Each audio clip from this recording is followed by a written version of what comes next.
So one of the complaints about the H9G is the red motion blur, and I think the reason why I've not seen it, and believe, trust me, I would report it if I see it because I don't want to steer anybody wrong with this TV, which is the Hisense H9G, and that's it seems like one of the major complaints is the red motion blur.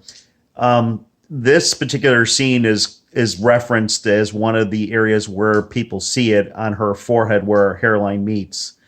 And as she leaves the phone and walks up the stairs, it starts at about 41 minutes, 20, 25, 30 seconds, somewhere around there.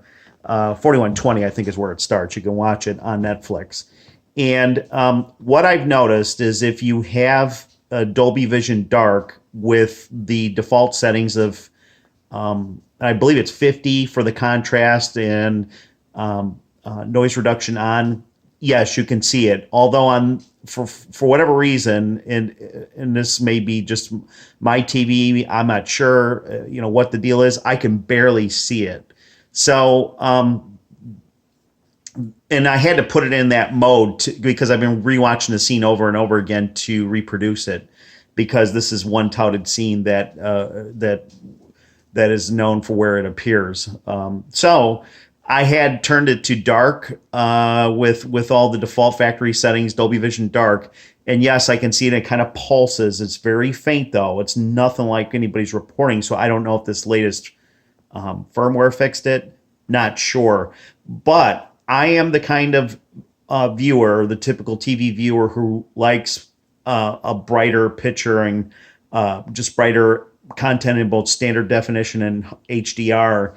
And the reason why I think I didn't see it before is because I had Dolby Vision Bright.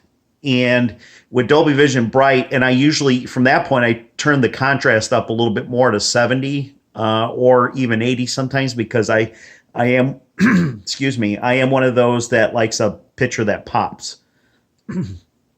Not so much as that it's accurate, but it pops. And I know that's the difference between accuracy and a picture popping. And but that's what I am. That's who I am. I like a picture that pops, and I don't like black crushing. So I try to avoid that, I guess, if I traditionally watch darker content, that's where I usually gravitate towards. So, so I had to turn it down to that setting to actually see it, and maybe it shows just faintly in Dolby Bright, but it's so faint I don't even know. I have to keep watching it over and over, and I'm not sure if they reduced the issue greatly in the last firmware update, which I do have the latest, or if it's just if it's just it has to be so darker content when you have the settings in dark, Dolby Vision cranked down with the brightness, not so much the brightness but the contrast, and noise reduction I turned off. I just don't see it, and maybe just a little bit, just very little bit in with contrast at 70 and noise reduction turned off. And I did switch active contrast to high because, again, that's what I like, is a poppy, bright picture. And if you're one of those that likes darker pictures, which seems to be the majority of people because of accuracy and other, that's the way we're all told we're supposed to watch movies. You're probably going to notice it. But even at dark, I didn't really see it that much. So I don't know if that's enough to justify taking a TV that kills it in so many other things as far as brightness, clarity, and just so many things this TV gets right. All its good virtues for these little quirks. I don't know if that justifies taking a TV back. I've worked IT for 25 years, and back in the 90s, I used to build computers, or my own computers, and I used to build them for some other persons that wanted me to build them. And I used to have to sort through the reviews back then of sources I would go through to pick out main boards and sound cards and video cards, because all that was all separate components. And every one of those, between Asus or Intel or any other brand, they had their pluses and minuses. things that were good and bad. And that's what I see with TVs is every TV's got many things it does very well and some things that it doesn't do so well.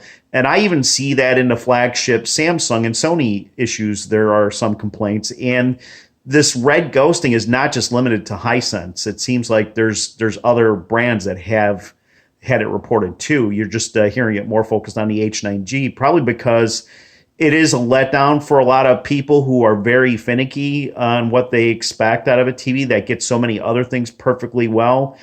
As many said, it's, a lot of people feel bad because they had to return this TV because it kills it in so many other areas that it gets right. So I just don't know if expecting that level of perfection from every piece of electronics we buy nowadays is as we're wringing out the performance out of each of these items with HDR and stuff like that, if it's going to be to our benefit.